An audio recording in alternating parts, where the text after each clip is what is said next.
Audio Jungle. Audio Jungle. Audio Jungle. Hey dear students, मैं आप सभी का एक बार फिर से स्वागत करता हूं अपने channel history by Sumit Bhardwaj में।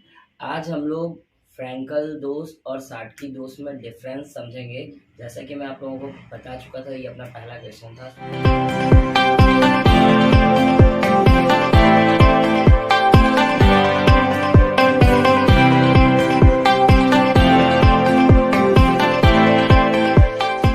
समझिएगा, कम समय में इसको खत्म करते हैं। साटकी दोष और फ्रैंकल दोष, ठीक है, ये दोनों ही एक प्रकार के बिंदु दोष हैं, दोनों ही एक प्रकार के रस समीकरणित दोष हैं। बट हमें यहाँ पर क्या समझना है, हमें दोनों में डिफरेंस समझना है। तो डिफरेंस के साथ साथ आप इन लोगों को पर्टिकुलरली भी लिख सकते हैं। जैसे कि मैंने आपको बताया कि ये दोनों ही एक प्रकार के बिंदु दोष हैं और दोनों ही एक प्रकार के रस समीकरणित दोष हैं। इसके आगे देखते हैं, जब साटकी दोष की बात करते हैं तो इसमें कहते हैं समान संख्या में धनायन और ऋणायन क्रिस्टल से लुप्त हो जाते हैं। ये आयनिक क्रिस्टल होते हैं, तो एक धनायन और एक ऋणायन अल्टरनेट क्रम में व्यवस्थित होते हैं। तो इनसे एक धनायन और एक ऋणायन युग्म बनाता है, जिसको साटकी युग्म बोलते हैं, और ये अपना जोड़ा बनाकर बाहर निकल जाते हैं, जिस कारण से ये दोष क्रिस्टलों में पाया जाता है, जिसको साटकी दोष बोलते हैं। जब फ्रैंकल दोष की बात करते हैं तो फ्रैंकल दोष में धनायन जो होता है वो अपने क्रिस्टल जालक को छोड़कर अंतराकाश में आ जाता है। क्रिस्टल जालक को छोड़कर अंतराकाश में आ जाता है, जिसे हम फ्रैंकल दोष बोलते हैं, जिस कारण से अगर क्रिस्टल में दोष होता है तो।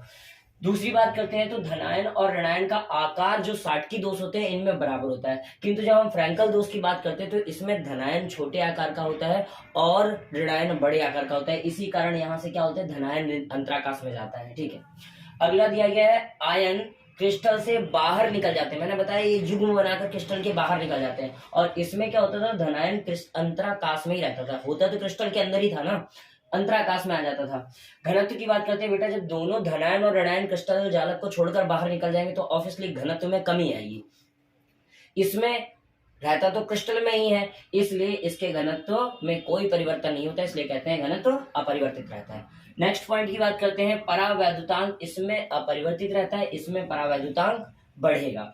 उसके बाद बात करते हैं CONO, इसका मतलब होता है कोऑर्डिनेशन नंबर, उपसय संयोजन संख्या या समन्वय संख्या।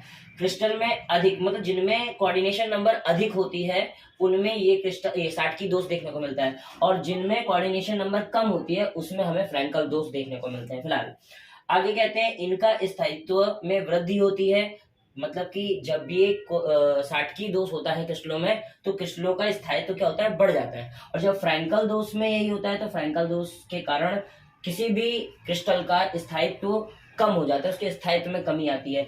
एग्जाम्पल के लिए अगर हम बात करते हैं तो NaCl, KCl, CSCl ये एग्जाम्पल हो जाते हैं साटकी दोष के, और फ्रैंकल